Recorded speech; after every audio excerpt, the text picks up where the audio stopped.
لە پرسی ڕۆژ گفتوگۆ دەکەین لەبارەی کێشەیەک کە کێشەی کێڵگە پەلەوەریەکانە خاوەن کێڵگە پەلەوەریەکانە ئەوان داواکاریانێ خواستیانەیە و هەندێک گرفتیانەیە داوای ئەوە دەکەن کە بەرەمەکانیان هەناردە بکرێ بۆ دەرەوە و بازاری بۆ بدۆزرێتەوە. گفتوگوێن پرس و باس بابەتە دەکەین لەگەڵ کاک نازم عەبدوڵڵا سەرۆکی گشتی کێڵگە پەلەوەریەکان. کاک نازم سڵاو لێبێ بەخێراتی. پۆستەکەتم تەواوت هەڵەبجە و گەرمیان هەڵەبجە و گەرمیان سەرۆکی گشتی سەرۆکی کۆمەڵی چێلگە پەلەوەریەکان سەرۆکی کۆمەڵی هەڵەبجە و سلێمانی عەفو سەرۆکی کۆمەڵی چێلگە پەلەوەریەکانی هەڵەبجە و سلێمانی کێڵگە ئەوە خۆشە هەڵاکەیەوە کێڵگە پەلەوەریەکانی هەڵەبجە و سلێمانی. زۆر باشە. کاک نازم بەخێرات سەرچاو گرفتیەوە چییە کێشەتان چییە؟ بەناوی خی گەورە زۆر سپاس بۆ بەڕێز و بینەران و بۆ جۆگرانی ئازیز. لە ڕاستیدا سپاسی ئەم شاشە جوانەی کەناڵی کورسان نویزەکەم کە هەموو کاتێک بە دەنگ ئێمەوە هاتووە تا بۆ چوونمان بۆ بەغا وە لە هەموو کێشە و مەعاناتەکانمان بەشدارە لەگەڵمان. دووبارە و سێبارە سپاسانەکەین ماڵتان ئاوا بێ ومێت دەکەین زیاتر بە دەنگمانەوە بێن. جەنابتان لەوانەیە بزان ئێمە ساڵانە ڕۆژانە هەفتانە مانگانە کێشە و مەشاکیلمان هەیە لە هەرێمی کوردستاندا وەکو خاوەن پرۆژەکانی هەرێمی کوردستان نەک هەر پارێزگای سلێمانی. ئەمڕۆ ئێمە چوینە بەردەمی نووسینگەی پەرلەمانی عێراق لە سلێمانی. سپاسیانەکەم بە تایبەتی فراکسیۆنی یەکێتی نیشتیمانی کوردستان لەوێ ئامادە بوون. لیژنەی کشت و کاڵ مامۆستا برای عەزیزم کاک مامۆستا غەریب لێ بوو، کاک دکتۆر بڕیار، نەرمین خان، کاک داراسیەکانیانی، کاک سورا عومەروانە لێ وجودیان هەبوو. سپاسیانەکەم. ئەمانە ئەم بەڕێزانەی کە ناوم هێنا بەڕاستی لە بەغاش هاوکارێکی تەواوی سەرسەختی ئێمە بوون بە حکمیەوەی ئێمە چەند جارێک چوینە ناو پەرلەمانی عێراق لە بەغدا و بە تایبەتی سەرۆکی فراکسیۆنی یەکێتی نیشتیمانی کوردستانیش هاوکارێکی تەواومان بوو لە بەغا. کێشەی ئێمە کێشەی یەکەممان لە ڕاستیدا بازگەکانی حکوومەتی عێراقا ناکرێ بەپێی قانون بەپێی دەستور. من هاوڵاتێکی عێراقیم. ڕاستە خەڵکی شمالی بە دەردی و برا عارەبا ناڵەن خەڵکی شمالی شمالی نازم چی پێڵە شتێکی بەڵێ ینی خەڵکی کوردستانی نیە شیمال بەڵە شیمال. بەڵام لە هەمان کاتدا ئێمە هاوڵاتێکی عێراقین. دراومانیەکە نازنامەمان یەکە بەپێی قانون بەپێی دەستور. ئەبێ یەک ئاسایشی خۆراکمان هەبێ یەک سەبەتەی خۆراکمان هەبێ. نابێ بەڕاستی بە هاوڵاتی ڕقم دوو سیر بکرین لە ناو عێراقدا. بەڵام بەداخەوە بازگەکانی حکوومەتی عێراقی 2 ساڵ زیاترە گرفتمان بۆ دروستەکەم. بەڵام بە تایبەتی ماوەی 1 ساڵە گرفتەکە زۆر لەوە زیاتریان کردووە. ڕۆژانەش زیاتریەکەن ڕۆژانەش کێشە و مەشاکلت بۆ پەیداکەن لەلایەن بازگەکانی عێراقەوە. بۆ نمونە 15 ڕۆژ لەمەوە پێش پەهلەوە دەست پێ بکەین لە سلێمانی لە هەولێر لە دوهۆک باشە ڕۆژانە لەوانەیە بڵم 200 لۆری مریشک ڕۆژوێ بۆ خواردنی وەڕاستی عێراق. ئێستا لەم 200 لۆریە کەم بۆتەوە. لەوانەیە بڵم ڕۆژی 6 لۆری یان 50 ڕۆژی وایە 30 لۆری. ئەیش بەچی ئەم هەفتەیە یعنی من ئاگادارم ئەو برادری کە مەسەلەن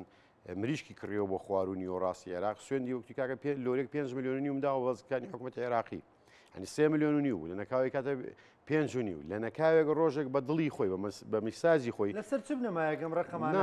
نازانیترەوا بێ لە بازگەکان وەرەقەیەکیان پیشان نادەن بەڵێ ئەمە ڕێنماییەکە لەگەڵ ڕێز و احترامدا پارە خواردنێکە کەس بە کەسە هەر بازگە و بە ئارەزووی دڵی خۆی پارە وەرەگرێت. ئەمەش ئەم پارە وەرگرتنەش زەختێک دروزە بێتەوە بۆ سەر شانی خاوەن پرۆژەکانی کوردستان. تۆ چەند پارە بەی ماڵەکە لێرەوەندەی تر هەرزانترە بێت. باشە. ئێوە گرفتەکەتانەوەیە ڕێگە نادەن بەرەمەکانتان ئەناردەی پارێزگاکانی ناوەڕاست و باشووری عێراق. لە عێراق لە کوردستان کێشە و مەشاکلی زۆرتر هەیە. لە کوردستانی ژێر کێشەتان باشە. ئێستا نرخی مریشک چۆنە؟ ینی چەندە بۆ ئەتانێ هەناردەی بکەن بە پێویستی ناوخۆ زیاترمان هەیە ئێمە؟ تەماشاکە با من لەوە دەست پێ بکەم چکە من لە پێشەوەی بێن بۆ بەرنمەکەی جەنابە لەگەڵ ڕێزانخانیش هینێکی ڕاستەوخۆمان کرد سعات 10 بوو وابزانم. نەختی خەڵک خاوەن پرۆژەکان بەڕاستی ئەم داواکاریان بە من گەیاندووە. یعنی لە پێشۆش لە سیارەکەی دابەزم لە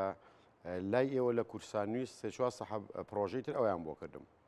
لێرەوە. ئەمە داواکاری شخصی نازم عەبدوڵڵا نییە ڕاستە لەوانەیە بڵم ١٨ تەموعی من بێ بەڵام 120 بۆ 30 تەموعی ئەوانی ترە کە بە منیان وتووە بەڕێز کاک باڤڵ جەلال تاڵەبانی هەموو لایەکمان باشە زانین پیاوێکی سادەی لە ناو خەڵکدا گەڕی لە کێشە و مەعاناتی خەڵگە پرسیەوە من بۆ خۆم ئەوم لە جەنابەت بینیوە 4 ساعات و نیو لەگەڵ لە کۆبوونەوەدا بووم لە دەباشان هەوڵەدەی قسەی جەنابیشتە کە جەنابەت وتی لە کۆبوونەوەدا هەوڵە دەم ژیان و گوزەرانی خەڵکی پارێزگای سلێمانی تاکە بە تاکەی ئەم پارێزگای هیچ کەسێک کێشە و مەعاناتی نەبێ بە حکمیەوەی تواگە مەجال بەواتە بە حکمیەوەی جەنابی کاک باڤڵ هەمومان نەزانین کە لەلایەن حیزبە شیعەکانی عێراقەوە عیلاقاتێکی بە قووەتی هەیە تکات لەکەین جەنابیشت بێ سەرخەل لەگەڵ فراکسیۆنی یەکێتی نیشتیمانی کوردستان چونکە ئەمە زۆر گرنگە ئاسایشی خۆراکی ئەم وڵاتەیە کە زیاتر ئاسایشی خۆراکی وڵاتەکەمان بەرەو پێشەوە بەرین هەلی کاری زیاتر بۆ هاوڵاتیانی هەرێمی کوردستان دابین کە ئەگە مەجارم دەیت خۆیان دەخا بێ سەرخەت جەنابی کاک باڤڵ سپاست دەکەین چاوت مازەکەین دڵنیاشم گوێ لەم پەیامی من بێ دەیتە سەرخەت جەنابی کاک مەسعود بەرزانی سەرۆکی حکوومەتی هەرێمی کوردستان 4 ساڵە لە نێزیکەی 980 بەرنامەی تەلەڤیزیۆنی هاوارەکەین لە شاشەکانی کەناڵەکانی خۆتانەوە لە شاشەی کەناڵەکانی ترەوە ئەڵێن بابت بینین هەتا ئێستا ئێمەی نەبینیوە ڕاوەشکارداوەتان کردووە نەک 980 باوەڕتە بێت لەو 980 بەرنامە تەلەڤیزیۆنیە لەوانەیە لە 200-300 بەرنامە داواکراوێت لە کەناڵەکانی خۆشیانەوە ئەگە مەجالم دەیت جەنابی کاک مەسعود بەرزانی سەرۆکی پارتی دیموکراتی کوردستان تۆش سەرکردێکی ئەم وڵاتەی باوەڕتە بێ بە سلەیمانی ئەم کێشەی نیە هەولێر و دووەک و سلەیمانی یەک مەعاناتیان هەیە تکایە جەنابیشت بێ سەرخەت ئەم پەیامەش بۆ بەڕێز سۆدانی جەنابی سەرۆک وەزیرانی عێراق جەنابەت ئەزانین دراومان یەکە خەڵکی یەک وڵاتین بە پێی دەستور بە پێی یاسا نابێت کەسمان ڕێگری لە کەس بکەین ئێمە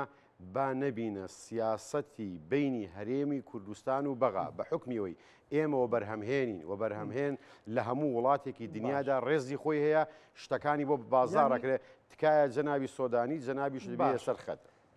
کاک نازم بۆ نمونە تۆ پەیامەکەدا ڕاستی بەڕێز کاک باڤڵەکەی ئاراستی پارتی دیموکراتی کوردستانێکی یعنی خۆ ئێستا ئەمڕۆ لەگەڵ نوێنەرەکانی یەکێتیدا نەنیشتووی خۆ کاک باڤڵ نایپەرژێتە سەر هێلکە و مریشک و سیاست و سیارەی بڕاو یعنی هەمووی هەر دەڵێ کاک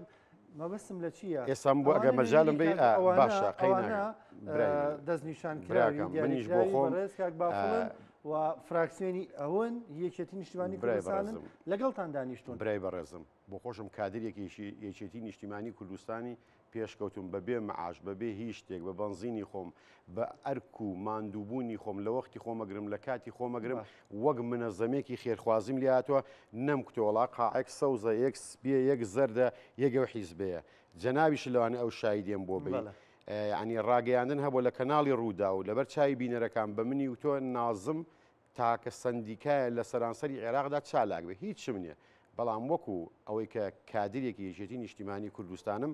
هەوڵێکی زۆرم داوە بۆ خۆشم خاوەن پرۆژەم بانەیە بەدر ئێستاەوەی کاک باڤڵیشت بۆ ڕوونەکەمەوە برای ئەزیزم باوەڕتە بێ من حەزەکەم یەک هاوڵاتێک لەم هەرێمی کوردستانە پارتی یەکێتی سۆشیالیستە هیچ کێشێکی مەبەستم ئەوەی ئەبێ بۆ دڕونکەمەڵی بۆ کاک باڤڵ پێنج دقەمان با بۆ درێژکەن و کاک کورسانیوز ماڵ ناڵن ماڵی هەمووانە ماڵی خۆمانە با پێنج دقەمان مەجال دەنە سپاسیانە برای ئەزیزم بەروبوومی ناوخۆ ئاسایشی خۆراکی وڵات من لە زۆر شوێن ئەم کەلیمەیە بەکاردێنم زۆر گرنگە هەر وڵاتێک ئاسایشی خۆراکی وڵاتەکەی لاواز بێت دڵنیات کەم لە ئەفغانستانی خراپتر لێدێ ڕۆژ بۆ ڕۆژ بەرەو دواوە ئەگەڕێتەوە هەر وڵاتێک بەشی کشت و کاڵی بە هەموو سەکتەرەکانیەوە ئاسایشی خۆراکی وڵاتەکەی بەرەو پێشەوە بڕوە ئابوووریەکەی بە قووەترە بێ هەلی کار بۆ هاوڵاتەکانی زیاترە بێ بۆی من ئەوەنداڵم جەنابی کاک باڤڵ جەنابی کاک باڤڵ تاکەشت لە هەرێمی کوردستان کە ئێمە شانازی پێوە بکەین بڵین بەروبوومی ناوخۆمانەیە ساڵ 12 مانگە مریشکی سپێ هیچی تر نییە 147 تەنت پێویستە نێزیکەی 400 تەنت پێویست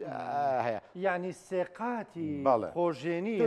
تۆ گوێمەدە ئەوەی نەختێ مدیر عام لەسەر ئەم کەناڵەوە کەناڵی وڵات دووسەوە ئەوە بم بە بەڵگە پێسەلمێنم بە بەڵگاوە. ئێمە سێقات سێ بەرامبەری خۆژێنی ناوخۆ مریشکمانێ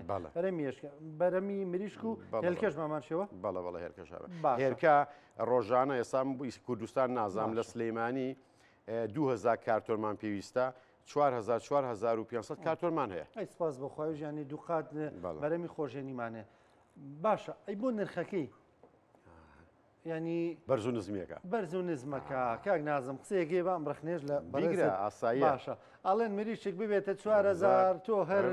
هەرڵی ماڵمانی وێران و هەرڵی زەرەرەکەین ئەبێتە 2000 ئەوە هەرڵی تیاچویت ینی ئەی خۆ خەڵکیژە بێ مادام لە خۆژێنی زیاترمانەیە بۆ بەرەمی ناو خۆی سپاس بخوا خۆ بێ بە نرخێکی ێرزان دەستی پێ بکە. قسەکەی جەناب زۆر جوانە بۆ خۆشم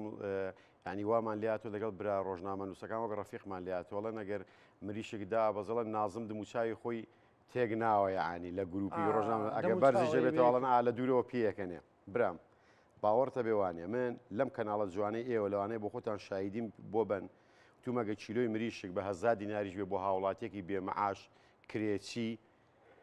بێپارە لەو بازاڕی زۆرە لەوان دەرامەتەکەی ڕۆژی 1000 دینار نەبێ هەر مریشکینێ کاڵاکانی تریش بکڕێ بۆ ماڵەوە ئەمە زۆرە برای ئەزیزم من لەوانە لە دەیان بەرنامەی تەلەڤیزۆنی وی پێدم حکومەتی بەڕێز حکومەتی ئازیز هەتا زۆر جار بە تالیقە وەکتومە کاک حکومەت وەرە وەک وڵاتانی دراوسە نرخێکمان بۆدانێ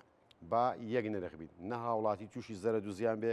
نەخاوەن پرۆژەش تووشی زەرە دو زیان بێ ئەگە عەرز دەکەم لە هەردوو لە کاتێکدا ئێمە زەرەتکەن هەر هاوڵاتی زەرەتکە